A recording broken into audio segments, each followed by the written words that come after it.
하나님의 말씀은 신약성경 사도행전 1장 9절에서 11절까지 합독하겠습니다.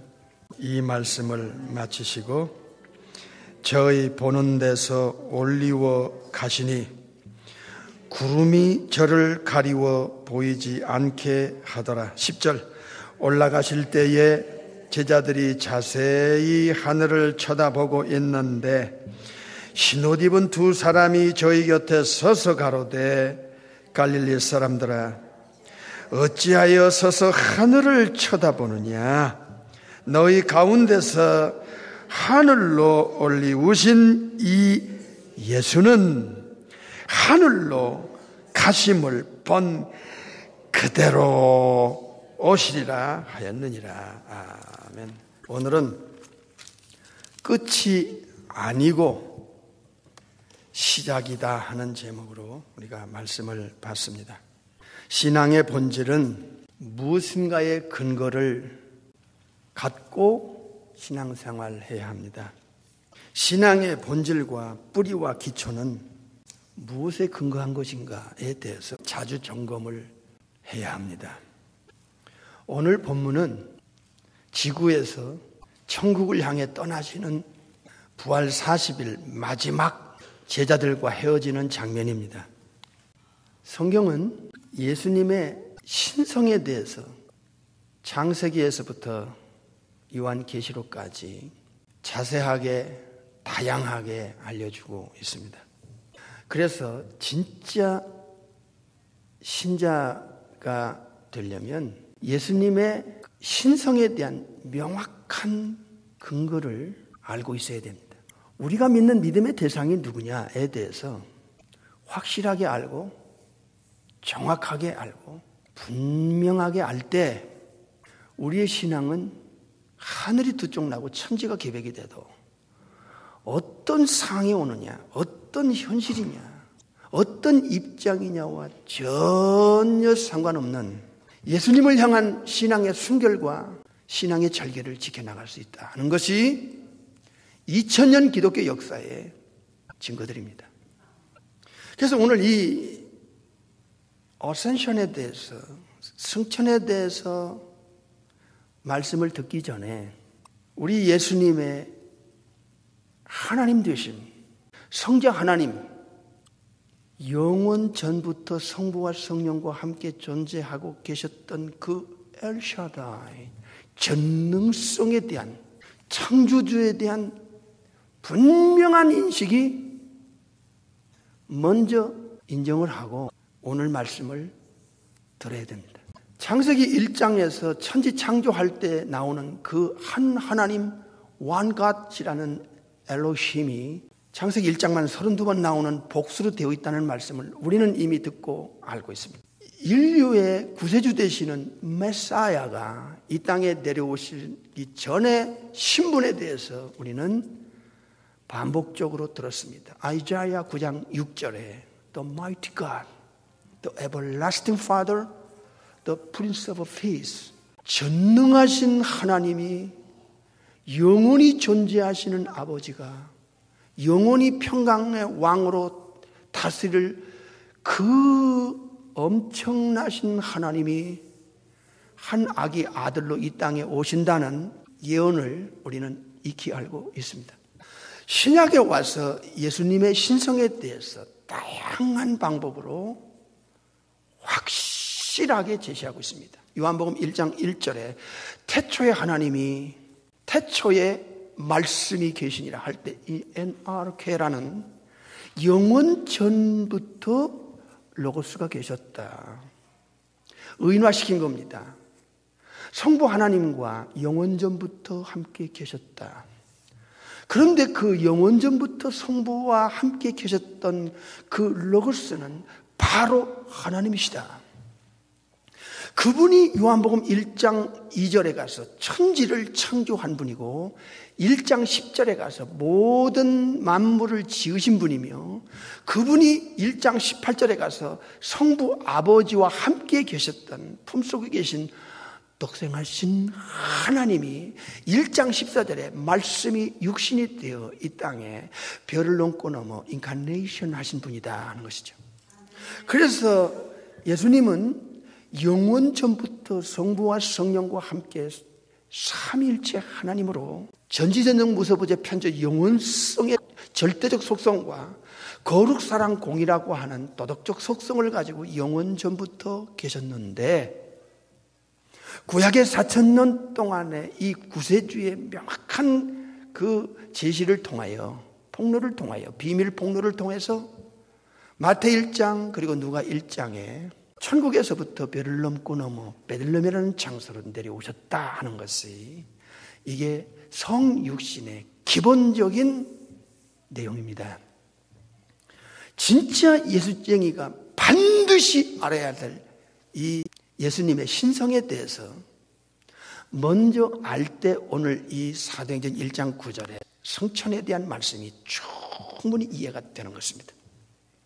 그래서 제가 서두에 말씀드린 대로 신앙의 본질과 신앙의 뿌리와 신앙의 기초는 반드시 무엇을 근거로 하고 있는가에 대한 자기점검이 필요하다, 이렇게 말씀을 드린 이유인 것입니다. 예수님의 이 승천은 명확하게 두 가지를 확실하게 증명시키는, 소위 이 역사의 현장에서 확증시키는 놀라운 증거입니다. 예수님께서 천국에 올라가시는 이 장면은 구약의 4,000년 동안의 예언과 신약에서 예수님이 직접 입으로 반복적으로 가리키고 약속한 내용의 성취입니다. 약속을 지켰다. 예수님께서 천국에서 이 땅에 내려온 장소가 베들레헴이고 33년 사신 후에 다시 원위치로 천국으로 돌아가시는 장소가 감람산입니다. 감람산에서 천국에 들어가 하나님 우편에 도착하셨다 하는 것은 성경의 뼈대입니다. 그래서 예수님께서 천국에 올라가시는 이 장면은 절대적으로 신뢰할 수 있는 근거를 남겼고, 두 번째는 예수님의 가르침과 약속이 거짓이나 기만이나 속임이 없는 정말 진실하신 약속이었다 하는 것을 인간이 확증하는 사건입니다. 그래서 이 승천 하나가 굉장한 근거를 역사에 확인시켰는데, 즉 천국에서 내려오셨냐 하는 것에 대한 명확한 답을 승천을 통해서 주셨습니다. 예수님께서는 요한복음 3장에서 내가 하늘에서 내려왔다고 하셨습니다. 6장에서 내가 하늘에서 내려왔다고 하셨습니다. 6장에서 5번을 강조합니다. 내가 하늘에서 내려왔다. 눈으로 확인하겠습니다. 요한복음 6장입니다. 38절입니다. 내가 하늘로서 내려온 것은 내 뜻을 행하려 함이 아니요 됐습니다. 또 46절입니다. 이는 아버지를 본 자가 있다는 것이 아니라 오직 하나님에게서 온 자만 아버지를 보았다. 하나님께로부터 왔다고 했습니다.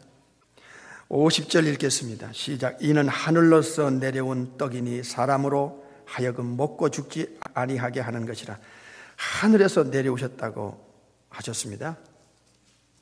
51절 읽겠습니다. 시작. 나는 하늘로서 내려온 산떡이니, 하늘에서 내려오셨다고 계속 반복하고 있습니다.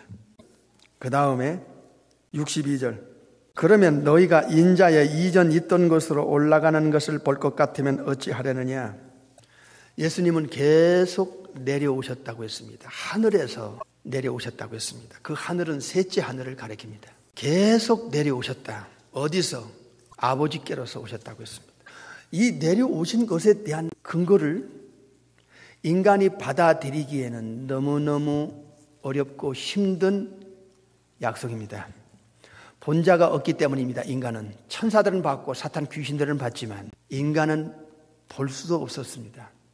그래서 눈으로 보지 않은 것을, 이 엄청난 사실에 대해서 반복적으로 가리켰음에도 불구하고 인간들은 이 말씀에 거의 귀를 기울이지 않거나, 그리고 한 귀로 듣고 한 귀로 새거나 뒷전으로 제쳐놓고, 그리고 예수님을 따라가는데 기적, 표적, 이적을 보고 따라가고 죽은 자 살아나고 병자 고치고 귀신이 나가고 뭐 물이 포도주 되고 500의 기적을 일으키고 하는 그것을 보고 예수님을 따라갔지. 예수님의 그 신성과 그리고 그 어디로 오셨는가, 이 중요성에 대해서는 인간들은 거의 의식이 없었습니다.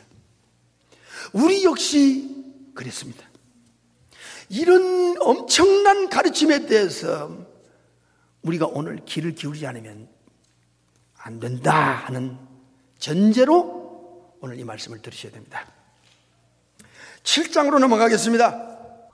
33절입니다. 시작. 예수께서 이르시되 내가 너희와 함께 조금 더 있다가 나를 보내신 이에게로 돌아가겠노라 그랬습니다. 예수님께서는 내려오셨다는 말씀을 인간들에게 확인시키는 약속으로 6장에서는 이전 있던 곳으로 올라가는 것을 보여주겠고 7장에 가서는 나를 보내신 아버지께로 돌아가겠다. 이전 있던 곳으로 올라가는 걸 보여주고 아버지께로 돌아가겠다 하셨습니다. 13장으로 넘어갑니다. 1절 읽겠습니다. 시작. 6월절 전에 예수께서 자기가 세상을 떠나 아버지께로 돌아가실 때가 이른 줄 아시고 이 지구를 떠나 아버지께로 돌아갈 그 시간이 굉장히 가까웠다는 것입니다. 인간의 이 지성의 한계, 사람은 보고 경험하고 하지 않는 것은 거부하게 돼 있어요. 이게 인간이에요. 그래서 이 어느 종교 어느 학계에서도 이런 가르침과 이런 약속을 한 자가 없습니다. 이게 얼마나 엄청난 일이며 인간 차원에서 말할 수 있거나 가르치거나 약속할 수 있는 내용이 아니올시다. 이런 가르침과 약속을 한 자도 없고 이걸 정확하게 인간에게 보여주고 역사의 팩트로 남겨서 이렇게 가르치고 약속한 이 엄청난 약속을 실제로 지켜주는 저분은 누구냐 말이야. 이게 바로 예수님이라 이게야. 이게 기독교의 핵심이고 여기에 뿌리를 내려야 진짜 예수쟁이가 되는 거예요. 본질에 대해서는 눈멀고 비본질에 대해서는 마치 기독교의 본질인 양 생각한다는 것은 초대교회 신앙과 전혀 다른 기독교인으로 전락할 수가 있기 때문에 그렇습니다. 예수님께서는 이전 있던 곳으로 올라간다 얘기예요. 그걸 보여주겠다. 아버지께로 돌아가겠다. 이 지구를 떠나. 우리 예수님은 거짓말 못하시는 삼일체 중에 이후의 하나님, 그 도덕적 속성의 첫 번째가 홀리니스입니다. 거룩입니다. 오늘 어센션에 대해서 배울 때 인카네이션의 확신을 주님이 주시고자 하는 거예요. 16장으로 넘어가겠어요. 이렇게 반복적으로 가리키는데 무엇을 근거로 예수 믿느냐 그 말이에요. 16장 28절. 내가 아버지께로서 나와서 세상에 왔고 다시 세상을 떠나 아버지께로 가노라. 반복적으로 가리킵니다. 약속합니다. 인간은 엄청난 것에 대해서 한 번 들어가지고는 안전에도 안 들어와. 귀에도 들리지도 않아. 머리에서 이해도 안 돼. 가슴에 와닿지도 않아. 여러분이 믿는 예수님이 과연 누구냐 얘기야. 예수님께서 마태 16장에서 제자들에게 정말 제자들에게 물었어요. 너희는 나를 누구라 하느냐? 내가 너희들에게 어떤 존재냐 이 말이에요. 베드로가 주는 그리스도시요 살아계신 하나님의 아들이시니이다.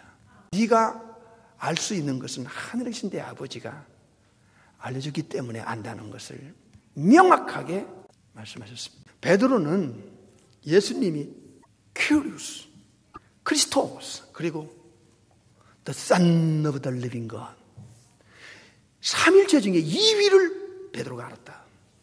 그리고 그는 4,000년 동안에 예언했던 메사야인 것을 인정했다.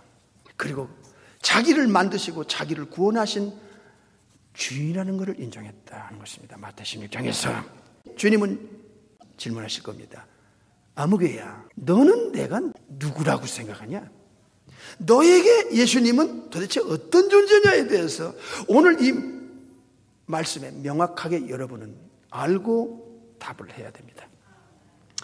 예수님은 삼일체 중에 이후의 하나님이신 전능자요 창조주이신 독생하신 하나님입니다. 요한복음 1장 18절에 영원전에 성부와 성령과 함께 계셨던 분입니다. 요한복음 1장 1절. 내려온 것이 증명할 수 있는 유일한 방법은 두 가지예요. 이전에 있던 곳, 내려왔던 바로 그 하나님과 함께 계셨던 그 천국에 다시 올라가는 걸 보여주는 것. 이것만큼 인간이 받아들이고 인정하는 다른 방법이 없어요. 인간은 인간입니다. 그런데 이게 이렇게 가르치고 약속하고 이걸 지켰다? 예수님은 구약에 예언했던 메시아가 명확합니다. 이런 예수님 외에 누가 우주 안에 지구 안에 감히 예수님 자리에 올라간다? 예수님처럼 흉내내는 이 자체는 이거는 무서운 범죄 행위고 이건 사탄의 사람입니다. 속이는 자라는 거예요. 속이는 자. 사람들의 영혼을 사냥하고 사탄에게 끌고 가는 사탄의 화신이라고 말입니다. 이게 다니엘서에서도 마태, 마가, 누가복음에서도 요한계시록에서도 데살로니가 후서 2장에서도 반복적으로 나오는 워닝 하는 거예요. 무한한 세계에서 유한한 세계로 오셨다가 다시 유한한 세계에서 무한한 세계로 돌아가시는 장면이 오늘 사도행전 1장 9절의 내용입니다. 쉽게 한번 읽고 넘길 내용이 아니옵시다. 요한복음 8장 14절 보겠습니다. 나는 내가 어디서 오며 어디로 가는 것을 알미거니와 너희는 내가 어디서 오며 어디로 가는 것을 알지 못하느니라. 예수님은 반복적으로 가르쳤어요. 내가 지금 어디를 향해 가는지를 지금 여러분은 조금 전에 다 읽었어요. 예수님은 알고 있어요. 이게 자아의식입니다. 이 땅에 내려오신 것도 아버지 뜻을 이루기 위해서 오셨고 아버지 뜻을 다 이루면 예수님이 왜 여기 계세요? 예수님은 천국에 계셔야 할 이유예요. 14장 28절을 보겠습니다. 내가 갔다가 너희에게로 온다 하는 말을 너희가 들었나니 나를 사랑하였다면 나의 아버지께로 감을 기뻐하였으리라. 아버지는 나보다 크심이니라. 내가 아버지께로 가는 게 너희들에게는 기쁨이야. 너희들에게 유익이라 그랬어요.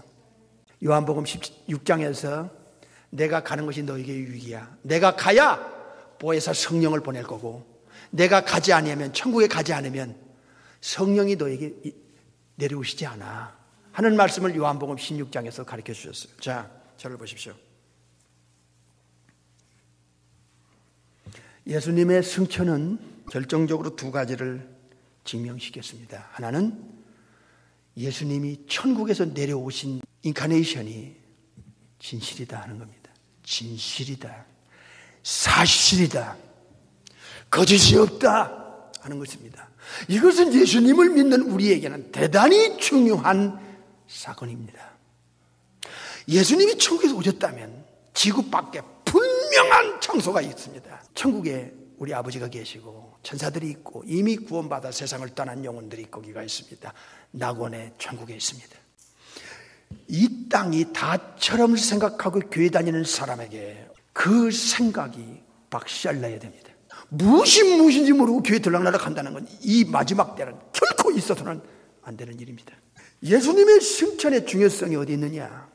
여러 가지가 있지만은 두 가지를 명확하게 증명시킵니다. 하나는 천국에서 내려오셨다는 것은 사실이었고 예수님의 세컨드 커밍입니다. 재림이 명확하다 이게. 사도행전 1장 9절 읽겠습니다. 시작. 이 말씀을 마치시고 저희 보는 데서 올리워 가시니 구름이 저를 보이지 않게 하더라. 이야, 이때 11명의 22개의 눈으로 똑똑히 쳐다보고 있는 제자들의 그 영혼과 가슴은 아마 심장이 멎을 정도였을 것입니다. 10절. 올라가실 때에 제자들이 자세히 하늘을 쳐다보고 있는데 흰옷 입은 두 사람 즉 천사들이 곁에 서서 가로되 갈릴리 사람들아 어찌하여 서서 하늘을 쳐다보느냐?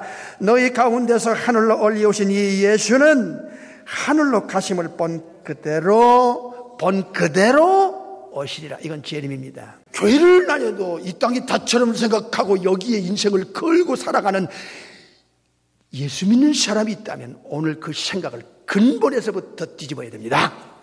신약에 와서 10번 이상을 강조한 것이 예수님이 천국에서 내려왔다 하는 것입니다.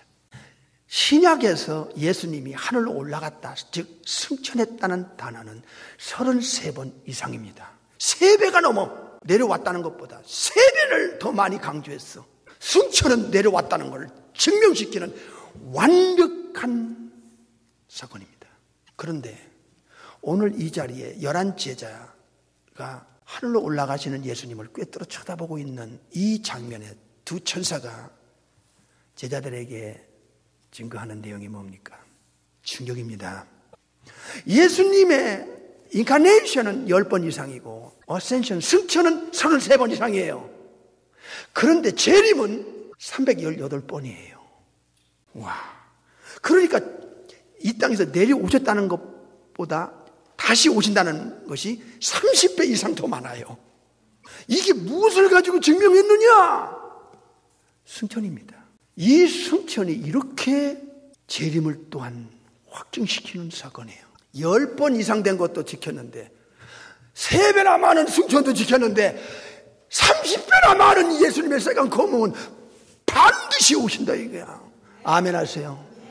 전능하신 하나님이 주시는 말씀인데, 전능하신 하나님이 약속한 약속인데, 전능하신 하나님이 지키신 약속인데 어떻게 정확하지 않을 수 있어요? 그래서 현대교회는, 말세교회는, 이 라오디아 교회 같은, 사대교회 같은 이 교회는 이제 초대교회로, 서머나 교회 같은 교회로 돌아가야 됩니다. 어떤 상황이 와도, 어떤 현실이 부딪혀도 내가 믿는 예수님을 향한 일편단심 오매불망의 이 신앙의 순결은 목숨을 걸고 지켜내야 하는 이유가 있고 근거가 있고 증거가 있다. 이게 증거. 예수님께서는 이 땅에 오셔서 3가지를 약속했어요. 하나는 Joy and Iron News, Eternal Life예요. 영원히 사는 생명을 약속했어요. 이게 아버지의 뜻이고 예수님이 이 땅에 오신 목적이고 이것을 예수님을 믿는 자에게 주겠다고 했어요. 그런데 현대교인들에게는 이 영원히 사는 생명에 대해서 의식도 없고 감동도 없고 가치도 모르고 한 귀로 듣고 한 귀로 세고 영생을 얻었다는 것에 대해서 뒷전으로 제쳐놓는 비극적인 현실을 우리는 양심적으로 인정합니다. 다른 데 신경 쓰고 다른 데 관심 있고 다른 데 중요하게 느끼는데 아버지가 예수님을 통해서 독생자를 통해서 주시고자 하는 내용이 뭐예요? 요한복음 3장 16절에 멸망치 않고 이터널 라이프를 얻게 해준다. 영생을 얻는 거예요. 이게 요한복음 6장 40절에서 아버지가 아들 보낸 목적이고 예수 믿는 목적이라고 했어요. 요한복음 10장 28절에 내가 양에게 영생을 주겠다 그랬어요. 영원히 멸망치 않게 하고 그리고 내 손에서 빼앗을 자가 없다는 것이 요한복음 10장 28절의 약속이에요. 몇십 년 사는 동안에도 현대인들 보세요. 몇십 년 살다가 흙으로 돌아가 썩어질 육체를 위해서 얼마나 신경 쓰고 얼마나 다듬고 쓰다듬고 관리하고 육체 가지고 그런데 영원히 살게 해준다는 비교가 안 되는 이 영생을 소유하게 하시기 위해서 아버지가 아들 보내고 예수님이 이 땅에 와서 영생 주겠다고 하는데도 교회 다닌다는 믿음 좋다는 사람들의 영혼 속에도 이 의식이 없다는 게 이게 큰일이냐 큰일이라고 말해요. 육신적인 문제는 밤잠 안 자고 고민하고 낙심하고 좌절하고 하는 자가 영원히 사는 것에 대해서는 감격이 넘쳐서 밤잠 안 잔 적이 있어. 우리 회개해야 돼요. 정말이요. 그러니까 순교는 이건 정상적인 믿음의 백성들의 삶이에요. 예수님을 마음속에서 뺏어간다는데 포기하라는데 예수님을 포기하면 그의 영원한 운명이 어찌 된다는 걸 잘 알고 있는 예수쟁이들이 어떻게 자기 마음속에 예수님을 뺏기냐 말이야. 죽어도 살고 영원히 살게 해주는 요한복음 11장 25절 26절이 사실이고 진실인데 어떻게 내 마음속에서 예수님을 포기할 수 있겠냐 이게. 우리가 가진 이 몸 바꿔주겠다. 이 영혼의 첫 번째 몸을 삼일체 하나님이 줬지만 이제 천국 가서 영생을 얻은 영혼에게는 천국에 필요한 스피리추얼 바디를, 헤븐리 바디를 또 한 번 우리에게 주겠다는 거예요. 그게 부활입니다. 4주 때 부활을 여러분 들으셨잖아요. 또 하나는 천국의 집을 약속했습니다. 요한복음 14장 2절에 영생을 약속하고 천국에서 영원히 살 몸을 약속했고 부활을 약속했고, 그리고 영원히 부활의 몸을 가지고, 죽지 않은 몸을 가지고 어디서 살 것인가, 영원히 그 장소를 명확하게 제시한 것이 요한복음 14장 2절 3절에 내가 너희를 위하여 천국의 집, 아버지 집에 처소를 예배하러 간다고 하셨잖아요. 예수님은 우리에게 내세관을 갖기를 원했습니다. 내세관이 왜 중요하냐? 하나님 뜻대로 살 수 있는 이게 에너지입니다. 이 땅이 다가 아니야 하는 게 명확하게 갖고 있는 예수쟁이들의 삶은 가치관, 인생관, 삶의 철학, 사는 목적이 근본에서부터 뒤집혔어요. Change mind, change thinking, change life. 바뀌어졌다 그 말이에요. 내세관이 확실하면 어떻게 사는가? 이 사람이 비록 이 땅에 살지만 천국의 기준과 천국의 법과 천국의 윤리를 따라 사는 사람으로 바뀌어집니다. 세 번째로, 내세관이 확실하면 생명길, 좁은 길, 협착한 길, 많은 사람이 가지 않는 그 마태 7장 13절에 생명길을 가는 거예요. 생명길은 예수님 믿고 예수님 따라가는 길이에요. 네 번째로, 사탄을 따르거나 죄를 따르거나 육신을 따르지 않고 자기를 부인하면서 자기를 쳐가면서 하나님 말씀 따라 예수님 믿고 따라가는 길이 바로 내세관이 확실할 때 예수 믿는 사람들의 선택은 명확해지는 것입니다. 다섯 번째로, 내세관이 확실하면 창조의 목적이 회복되고 창조 질서를 따르고 살게 됩니다. 창조 목적이 뭐랍니까? 이사야 43장에 하나님의 창조주의 영광을 위해서 사는 삶입니다. 내 영광 아닌 하나님의 영광, 내 영광이 아닌 주님의 영광이죠. 하나님이 만든 모든 창조 질서를 따르고 사는 사람입니다. 사탄의 사람들은 창조 질서를 다 뒤집어 엎고 파괴하면서 사는 사람이고, 여섯 번째로, 내세관이 확실한 사람은 내가 죽은 후에 곧 우주적 심판대 앞에서 예수님 앞에 재판받는 날이 온다는 의식을 갖고 살기 때문에 내세관이 중요한 거예요. 마지막으로, 재림하실 예수님의 신부로서 신부의 자격을 갖추기 위해서 준비하며 사는 인생이 되는 것입니다. 오늘 사도행전 1장 9절에 이 예수님의 어센션, 승천은 바로 이 땅에 오신 것이 증명됐고 다시 오실 예수님에 대해서 명확하게 증명시킨 엄청난 사건임을 다시 한번 기억하십시다.